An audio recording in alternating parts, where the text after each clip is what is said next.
अनुराग तर खूप खुश होता त्यांच्या बिझनेस डीलमुळे.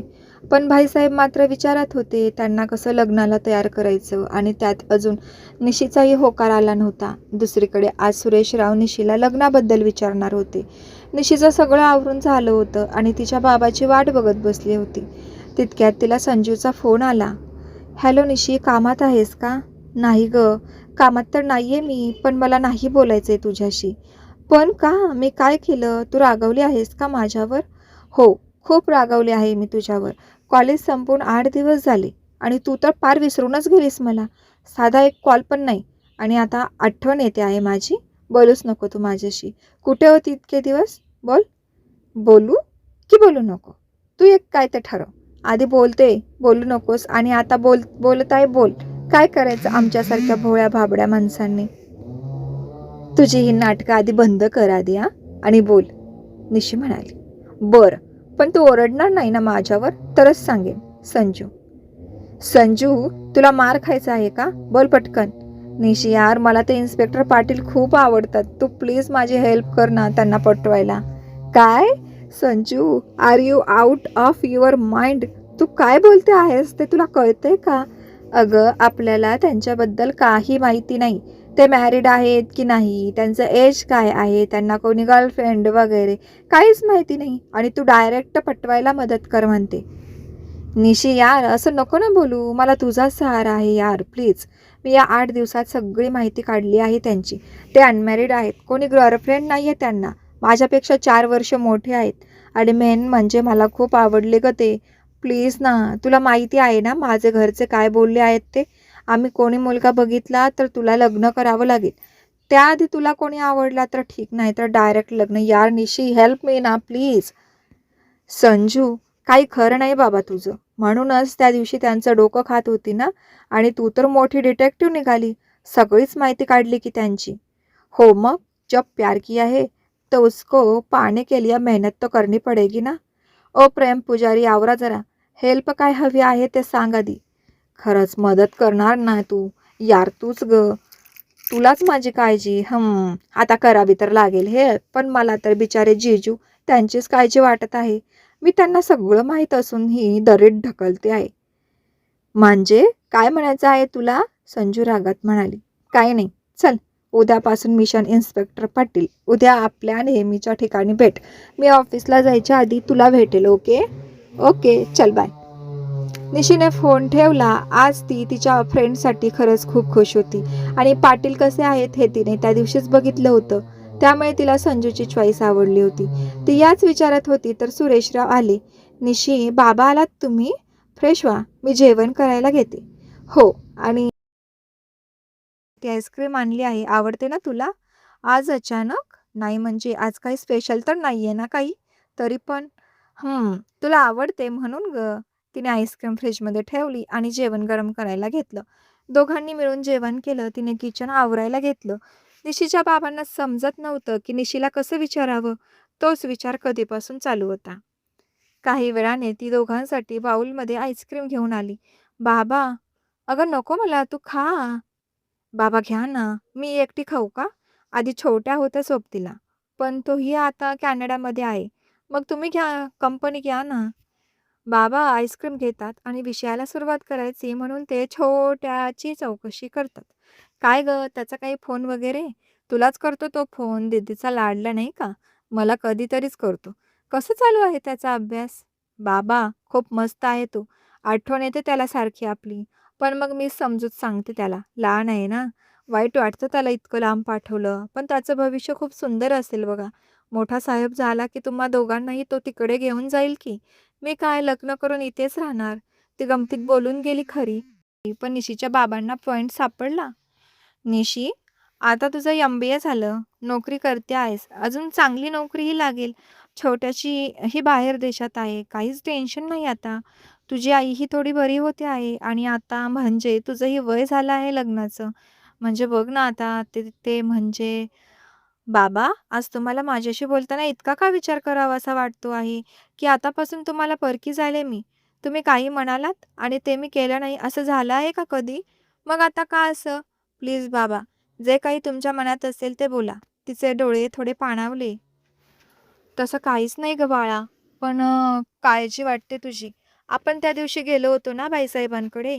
आज त्यांनी परत मला भेटायला बोलवलं होतं आणि त्यांनी तुला लग्नासाठी मागणी घातली आहे. त्यांच्या मुलीचा मुलगा आहे ना अनुराग त्यांच्यासाठी. क क कोण कोणासाठी? बाबा? हो, निशी. बाईसाहेबांना तुझा स्वभाव खूप आवडला आहे आणि त्यांना त्यांच्या नातवाचं लग्न करायचं आहे. मी त्यांना अजून होकार नाही कळवला. मी म्हणालो त्यांना, "माझी निशी हो बोलली तरच लग्न होणार. तुला काय वाटत आहे बेटा? तू त्या दिवशी बघितलं ना अनुरागला?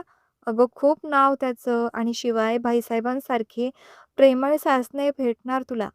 आणि त्यांनी एक शब्द टाकला तर लाखो मुलींची लाईन लागेल त्यांच्या दारात. पोरी तुझं नशीब तोड की त्याने स्वतः विचारलं आहे. खूप सुखी राहशील बाळा तिथे तू. मी काहीच नाही करू शकलो तुझ्यासाठी, ना कोणतं सुख देऊ शकलो. उलट सगळ्या जबाबदारीत टाकलं तुला. पण तुझं भविष्य सुखी बघायचं आहे मला. इतकं कर माझ्यासाठी निशी. हो बोल या लग्नाला. बाबा, तुम्ही स्वतःला का दोष देत आहात? आणि तुम्हाला कोणी सांगितलं की पैसे सगळं सुख देतं? तुम्ही दिलेले संस्कार, प्रेम, माया याची तुलना कोणत्याच सुखात आणि संपत्तीमध्ये मोजता नाही येणार. तुम्हाला वाटतं ना, की मी सुखी राहील तिथे, तर माझा होकार आहे लग्नाला. तुम्ही अजून दुसरा कोणता मुलगा बघितला असता, तरी पण मी हो बोलले असते. माझा पूर्ण विश्वास आहे तुमच्यावर आणि मी तर अनुरागलाही बघितलं आहे. तुम्ही सांगा त्यांना माझा होकार. खरंच बाळा, पण तू नक्की खुश आहेस ना? हो बाबा, मी मनापासून बोलते आहे. हां, आणि परत असं डोळ्यात पाणी आणायचं नाही. ती तिच्या बाबाचे डोळे पुसले आणि त्यांना घट्ट मिठी मारली. निशीच्या बाबांना खूप आनंद झाला होता. त्यांनी लगेच बाईसाहेबांना निशीचा होकार कळवला. निशी लगेच देवासमोर हात जोडून उभी राहिली. "बाप्पा, हे काय? मी तर फक्त तारीफ केली त्यांची आणि तू तर डायरेक्ट त्यांना माझ्या लाईफमध्ये एंट्री दिली. थँक बाप्पा. खरंच मी बघता क्षणी प्रेमात पडले होते त्यांच्या. माझं पहिलं प्रेम आणि आता तर होणारे नवरोबा. थँक बाप्पा." तिने देवाचे आभार मानले. पण मॅडमला काय माहिती त्या जे स्वप्न रंगवत आहेत ते खरंच पूर्ण होणार आहे की नाही ते. इथे भाईसाहेबांनी लगेच नंदिनीला आवाज दिला. "मालकीनबाई, अहो तुमच्या नातसूनेचा होकार आला लग्नासाठी. आम्ही खूप खुश आहोत. माहिती होतं आम्हाला की त्या त्यांच्या वडिलांच्या शब्दाबाहेर जाणार नाही आणि तेच झालं. ही तर खूपच आनंदाची बातमी आहे. अहो, पण आता तुमचा सगळा अनुभव कामाला लावा आणि बिट्टूला तयार करा लग्नासाठी. ते तुम्ही सगळं आमच्यावर सोडा. आज खरंच खूप छान दिवस आहे. खरंच ती मुलगी लक्ष्मी आहे. आपल्या घरी आली तेही देवीची मूर्ती घेऊन. लग्नाची बोलणी केली तर होकार आला आणि आपल्या बिट्टूचं मोठं डील झालं. खरंच लग्न झालं की अजून आनंद, सुख, समृद्धी घेऊन येणार आपली सूनबाई. खरं आहे तुमचं. बरं चला बिट्टू येतील खाली, जेवण करून घेऊ. सगळे जेवण करायला बसले होते. जेवण करताना बाईसाहेब आणि अनुराग बिझनेसविषयी बोलत होते. "वर बिट्टू, आम्हाला जरा महत्त्वाचं बोलायचं आहे तुमच्याशी. जेवण झालं की जरा बोलू." "ठीक आहे दादू, आजचा पूर्ण वेळ तुमचा." जेवण झालं तसं बाईसाहेब, अनुराग, नंदिनीबाई, अनुराधा सगळेच हॉलमध्ये बसले होते. बाई बाईसाहेबांनी बोलायला सुरुवात केली. "बिट्टू, आज आम्हाला तुमच्याकडून एक वचन हवं आहे. द्याल का?" अनुराग: "वचन? कसलं वचन?" "मी जे बोलेल ते तुम्हाला करावं लागेल असं वचन हवं आहे." अनुराग पक्का बिझनेसमॅन. तो असा कसा तयार होईल ना? आधी वचन काय आहे हे समजलं पाहिजे त्याला. तो विचार करतच होता. मी बाईसाहेबांनी परत एकदा विचारलं. "बोला, देतात का वचन?" "दादू, आधी काय वचन आहे ते सांगा. म्हणजे तुम्ही काय करायला सांगणार आहात मला? आधी वचन द्या, मग सांगतो." "नाही दादू, मी काय वेडा वाटलो का तुम्हाला? अहो, तुमच्याच तालमीत तयार झालो आहे. कोणत्याही गोष्टीची शहानिशा केल्याशिवाय त्या गोष्टीचा निर्णय घेऊ नये आणि भावनिकतेच्या आहारी जाऊन तर कोणतीच गोष्ट करू नये, हे तुम्हीच शिकवलं आहे ना? मग समोर कोणीही असू दे आणि आता तुम्हीच वचन मागत आहात, तेही ते वचन काय हे माहीत नसताना ते मी मान्य करू नका." बाईसाहेबांना माहीत होतं हा असं ऐकून घेणार नाही आणि इमोशनल करून काम करून घ्यायचं. तेही शक्य नव्हतं कारण तो आधीच कोणताच निर्णय असा घेत नव्हता. खूप प्रॅक्टिकल होता ना तो. पण आता नंदिनीबाईंना काळजी लागून राहिली होती. जर हे खरंच लग्नाला तयार झाले नाही तर काय करायचं? कारण ही एक शेवटची संधी त्यांना दिसत होती. त्यामुळे त्यांना खूपच टेन्शन आलं होतं. भाईसाहेब त्यांचं शेवटचं शास्त्र बाहेर काढतात आणि डायरेक्ट धमकी देतात. "हे बघा बिट्टू, तुम्ही जर आमचं बोलणं मान्य केलं नाही, तर आम्ही इथे राहणार नाही. हे सगळं काही सोडून काशीला निघून जाऊ. तिकडे मग कसलंच टेन्शन तर राहणार नाही ना आम्हाला. सगळ्याचा त्याग करून देवासाठी उरलेलं आयुष्य घालू. इथे थांबून काय फायदा?" बाईसाहेब खूप रागात होते आणि ते जे काही बोलतात ते करतात हे अनुरागला माहीत होतं आणि त्याला बाईसाहेबांना गमवायचं नव्हतं. "अहो, हे काय बोलताय तुम्ही? तुम्ही गेल्यावर मी काय करू मग? मीही येणार तुमच्याबरोबर." "नाही मालकीनबाई, तुम्ही इथेच थांबा. हा मुलगा माझं काही ऐकत नाही, तर त्यांच्या आईचं काय ऐकून घेईल आणि मला माझ्या लेकीला असं वाऱ्यावर नाही सोडायचं. तिच्यासाठी तुम्ही थांबा. आम्ही उद्याच निघतो काशीला." "बाबा, अहो हे काय करता आहात तुम्ही? अनुरागला काही अक्कल नाही. पण तुम्ही असं नका ना बोलू. त्यांच्याकडून तर मी कसलीच अपेक्षा ठेवत नाही. तुम्ही दोघं माझा आधार आहात. मी कशी राहू तुमच्याशिवाय?" अनुराधा रडत बोलली. "हे काय, बिट्टू राहतील तसे, राहा तुम्हीही. त्यांना कसलीच पर्वा नाहीये आमची. मग कशाला मी तरी कोणाचा विचार करू?" हा सगळा तमाशा बघून अनुरागला काय करावं ते समजत नव्हतं. बाईसाहेब खरंच जर निघून गेले तर तो कोलमडून जाईल हे त्याला माहीत होतं. त्याने नाईलाजाने भाईसाहेबांना वचन दिलं.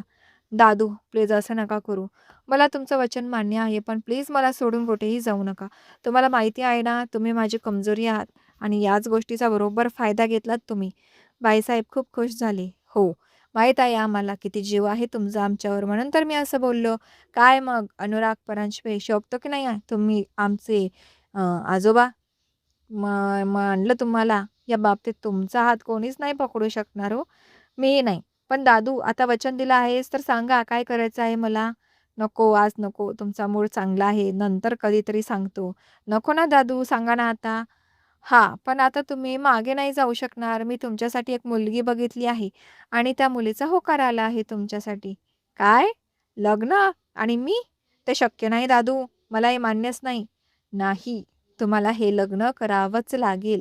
नाहीतर खरंच उद्या जातो आम्ही." अनुरागला आता कोणताच मार्ग नव्हता. तो काहीच न बोलता रागात त्यांच्या रूममध्ये जातो. अनुराधा ही टेन्शनमध्ये तिच्या रूममध्ये जाते, पण तिला तिच्या बाबावर विश्वास होता. इथे जोरात दरवाजाचा आवाज येतो. तो खूप चिडला होता.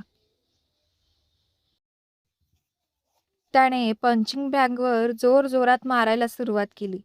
त्याचा आवाज खालीही येत होता. तो सगळा राग त्या बॅगवर काढत होता. पण बाईसाहेब आणि नंदिनीबाई मात्र खुश होते. "काय मालकीण, आता खुश ना?"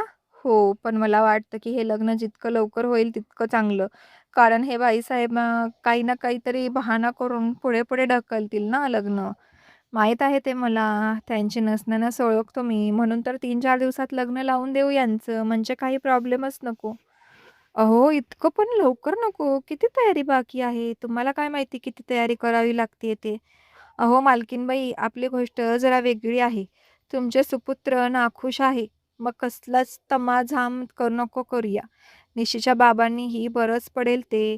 आपण त्यांचं लग्न रजिस्टर पद्धतीने करूया." "चालेल, पण मग रिसेप्शन मोठं करायचं बरं का. जशी आपली इच्छा. तुमच्या शब्दाबाहेर आहे का आम्ही? राणी सरकार जे बोलतील तेच होणार." "काहीही असतं तुमचं. अहो, मुलीचं लग्न तर कधीच झालं. आता नातवाचं आहे, तरी आपला बालिशपणा काही कमी झाला नाही." "हं. अरे वाह! अरे वाह! म्हणजे नातवाचं लग्न झालं, की आजोबांनी रोमान्स करायचं नाही, असं कुठं लिहिलं आहे का? बायकोचं कौतुक करायचं नाही, असंही कुठं लिहिले आहे का?" नंदिनीबाई बिचाऱ्या लाजून पार गोऱ्या-मोऱ्या झाल्या आणि लगेच रूममध्ये पळून गेल्या. बाईसाहेब हसत त्या गेल्या तिकडे बघत होते. त्याने सुरेशरावांना फोन करून आनंदाची बातमी दिली आणि 2-3 दिवसात रजिस्टर पद्धतीने लग्न करून टाकू असं सांगितलं. खरं तर त्यांना त्यांच्या मुलीचं लग्न खूप धूमधडाक्यात करायचं होतं. पण त्यांना भाईसाहेबांना नाही बोलता आलं नाही. त्यांनी मान्य केलं. एकीकडे निशी खुश होती आणि दुसरीकडे अनुराग खूप रागात होता. कसा होणार होता हे यांचा प्रवास देव जाणे. म्हणजे तसं मला माहिती आहे, पण मी नाही सांगणार.